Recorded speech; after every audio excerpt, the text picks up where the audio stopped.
Okay, let's see if this works a second time.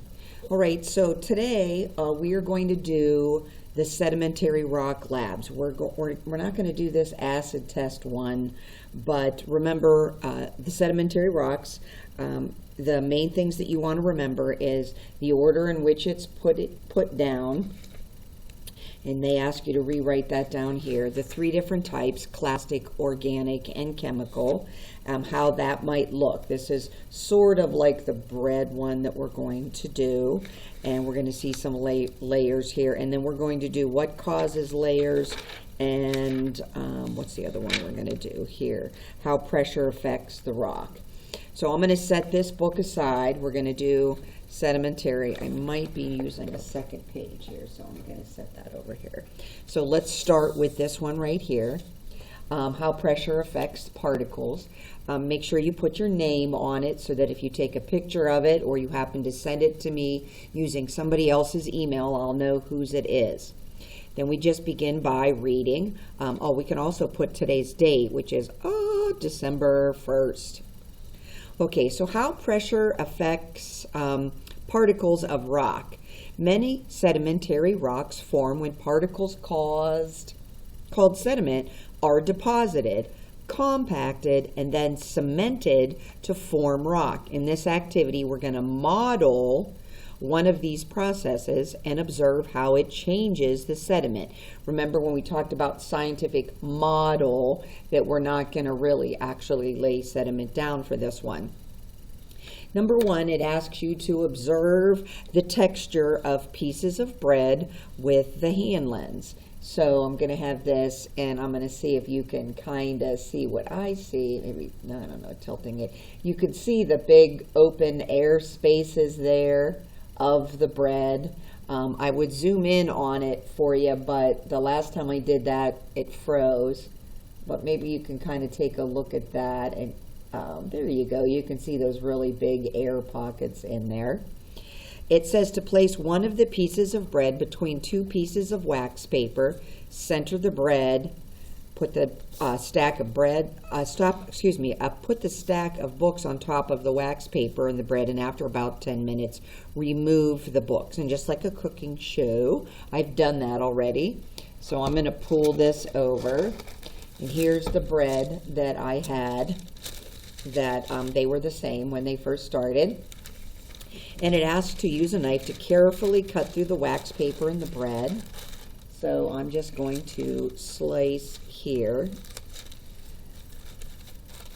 And then I'm also going to slice this one in half just to make the variables the same and show you that once again when you're looking at it here you can still see those big air pockets in there. And then if you looked at the bread that was sort of, obviously it's, can you see the big air pockets anymore? It's like my hands and the magnifying glass and everybody is. All right, so we smashed the bread. So now we're going to come back over to the paper, and it says, how did the books change the bread that was between the pieces of wax paper? So we're talking about this one. And I'm going to pause there. You can pause the video if you'd like and answer this and then check it, because this would be one of those answers that I would just let you have credit as long as you answered it. So obviously the bread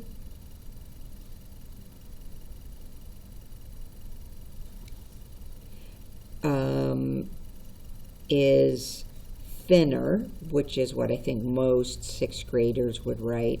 But I'm also going to add a vocabulary word that we learned a little bit earlier, and it is denser. You could even say more dense if you want. And remember what that meant, that we took this amount of bread, we still have this amount of bread, and now it's in this amount of space. So the more mass in a certain volume means it's more dense. So if you felt it, you would be able to tell. You can even try this at home if you'd like.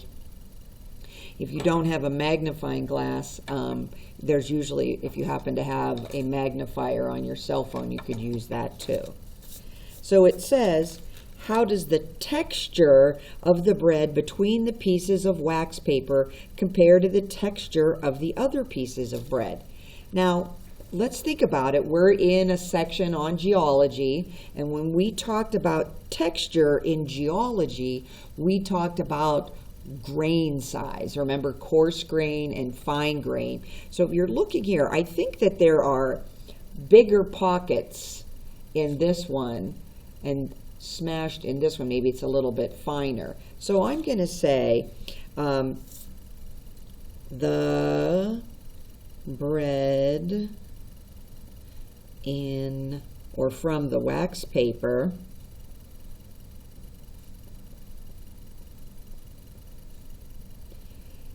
has, you might want to say, smaller air pockets. And then in, it's like fine grained.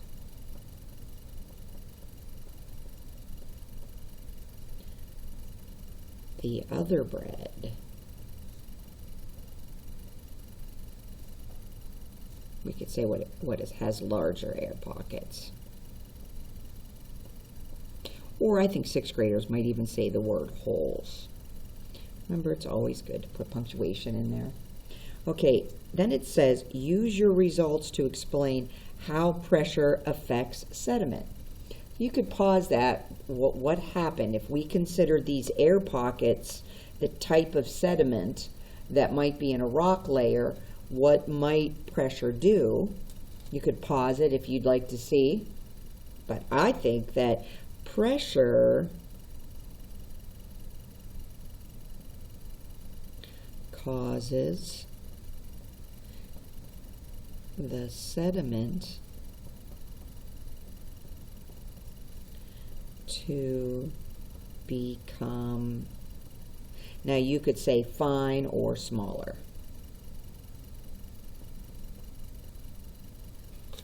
So that's the first one. Take a picture of it for me, send it to me so I know that you filled it out with me, that you understand or maybe modeled yourself what happens to the sediment with pressure. So now I'll set that aside for my lunch. Now, if you look, I attached a video about a guy that puts all different kinds of bread in a hydraulic press. I could only use the extra science books that we have, so if you want to take a look at that later, that might be funny. Okay, the second page that we're going to do is what causes layers. If a teacher gave me this paper, first thing I would do is write my name. Let me think of a student in my third period. How about Madison? I'm going to write that. And you know, maybe I'm going to put my first, at least the first letter, so I have more than one Madison. Yeah, you know who you are. Okay, and today's date is December 1st. And maybe you would put your class and your cohort. So what causes layers? Let's read this together. Sedimentary rocks often contain layers of sediments. These layers can form when sediment settles out of a river or ocean. In this activity, you will investigate how differently sized sediments settle out of water to form layers. So you need one clear soda bottle filled with pebbles, sand, mud, and shells. Now I used clay. And I used some smaller rocks there. So it says make sure that the cap is tightly fastened on the bottle and shake the bottle vigorously. So I'm going to bring my two bottles over here, and then one I'll probably end up kind of shaking for you, and then I'll end up leaving it. So if I need to see that, but I'm going to see if I can turn this on its side. And I just filled it up with, I used a clay powder that's white, and I have some pebbles in there. So if you shake it up, it sort of ends up looking like cookies and cream ice cream. And then they ask you to just set it on the side. while we're waiting a couple minutes for that to begin to settle, and you can kind of see here, it's already, some of the bigger stuff has fallen. I wanted to go back to the book and show you in the next chapter. I learned this when I started teaching 6th grade. We talked about gravel and pebbles and boulders. Geologists break down the parts of a soil merely by its size. So a piece of gravel is 2 millimeters and larger.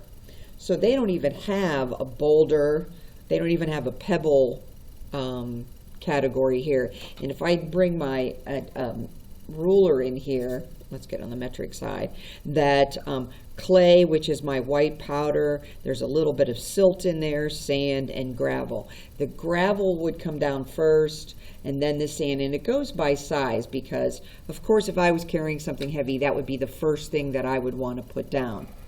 But this would actually be considered gravel because I know you're looking at this too, but that's centimeters. This less than 2 millimeters is this teeny 1, 2, this dot right here, that it's actually less than a number 1 on a die, would be considered sand. I know we think sand is a specific thing, but to a geologist, gravel, pebbles, boulders, sands, silt, and clay are actually all just sediment. So that's on page 151 if you're interested in a little bit more information there on the sediment. So instead of moving the jar, I'm going to move the camera, and then we'll finish out these questions here. So I don't know if I could tilt it to the right. Let's bring this down just a little. And, timber again. And you can see, can you, or that the rock, I wonder if I can tilt this without tilting the jar. Let me see if I can play with the camera a little bit here.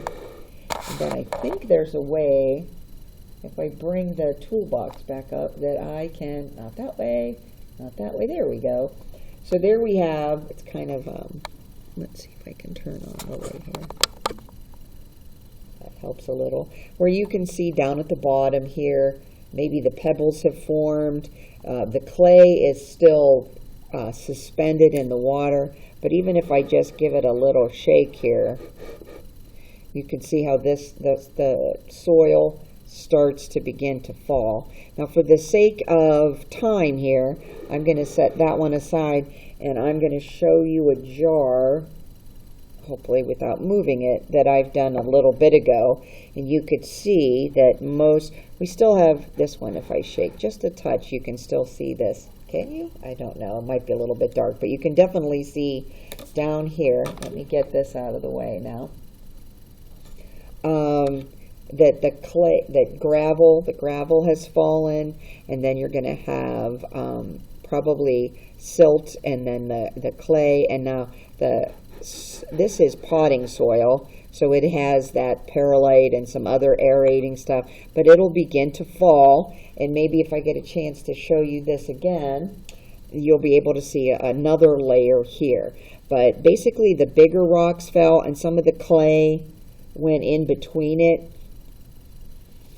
some of the bigger rocks, and then so I'm just kind of see if you could take a look at that. So now I'm going to put it back up here so that we can draw the picture. You can Google sediment jars. I can attach a video if you would like, but I did attach that hydraulic bread video too. So give me, oh, there it is. Now maybe that's a little bit better. If you can see how the rocks then begin to layer. All right, so I'm going to set this back up. Give me a minute to get this back on, and we'll get situated again. There we go. So we've kind of did the jars here, and it says draw a sketch showing the contents of the bottle after all of the materials inside have settled. Label each layer that formed inside the bottle. So I'm just going to draw like a flat pizza up here to make it seem like my jar lid, and then kind of come out just a little bit more and out a little bit more. And I just kind of want to make it clear that on the bottom we had some of the bigger stuff here. So you might want to do, let's do pebbles. Oops, spell it right there. Pebbles, because it does ask me to draw a sketch after all and then label. So it asked me to do two things. So if I were giving this points, and I am, I would look for not only a sketch, but also the label.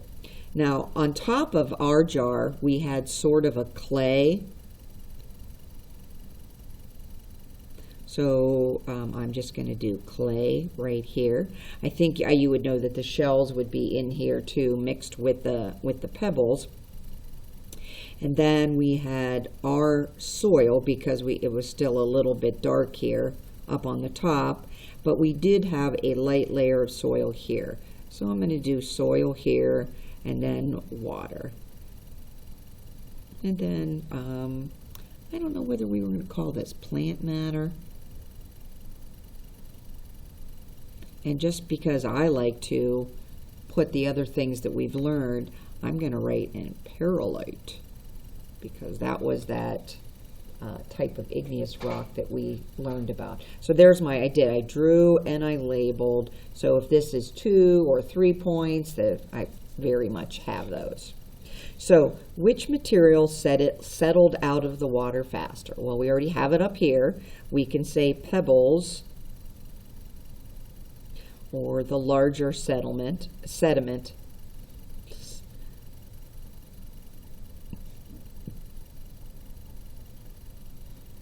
Does the material that settled the fastest form the top or the bottom layer of the bottle? Now, it's not too hard. Let me get this off here. So there we go. I'll bring this back up so you can see the whole page. And it gives you either or in the question. So anybody that's stuck, if you were to read some of these questions, so does it form the top or the bottom? The one that settled the fastest, and I think you know that it bottom. And you would be able to get that point. Now, if you want to develop good habits, you should write it in a complete sentence. The bottom layer was formed first, or something along that.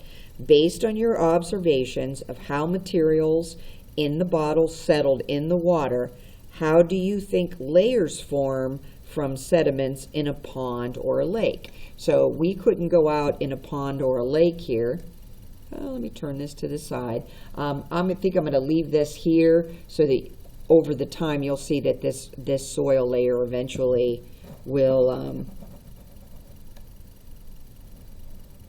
come down there. There's still a little bit of clay left in there, but you could see hopefully this dark gray layer, because this stuff is eventually settling. Tomorrow it'll look less like cookies and cream and more like sedimentary layers. So all we're going to do is relate the jar to a pond or a lake. Do you think it would be the same, or do you think it would be totally different? So I'm not going to answer that one with you. You're going to have to answer that, and I'll read your answers when you take a snapshot of this, or when you email it to me, or however you get me your work. Now remember, you're going to have, there's these points, there's these points, there's the drawing. So all of those create a nice easy A for you. So I hope that you get that to me, hopefully no later than the end of this week, and that you get an opportunity to go out and maybe enjoy the snow just a little. All right, bye kids, have a nice Tuesday.